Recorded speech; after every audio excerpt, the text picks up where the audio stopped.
So we touched a little bit on policy. Are there any areas in particular where you think policymakers looking forward could or should focus their energies in trying to make this a more attractive place for technology startups and established tech companies to grow and do business? Start with you, David. So I think Georgia has an opportunity on several fronts. One front is the personal income tax. So if you look at the Southeast, North Carolina just announced last month that they're going to focus in the 2015 legislature to get rid of the personal income tax in North Carolina. Tennessee already has it gone on the personal side, not on the capital gain side, and of course Florida doesn't have any personal income tax. So Georgia is being squeezed by three of its most important neighbors when it comes to tax policy. So I think there's a real opportunity there. There's some other tax policy that I think work really well from a startup point of view.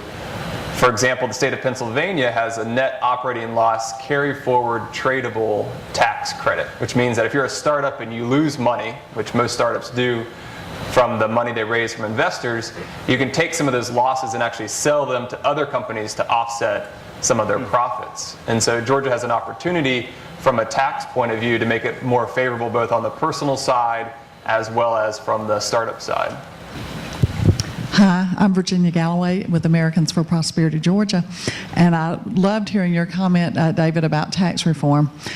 What do you think it would take to make Georgia competitive in the area of income tax with the other states? Do we have to get rid of it altogether, or could it be reduced to a very insignificant 2 or 3%, something like that? What do you think? Yeah, if you look at California in the 10 to 11%, depending on the upper marginal bracket, I think from a Georgia perspective at 6%, I think we have an opportunity to go down to even 2 or 3% and still be much more meaningful.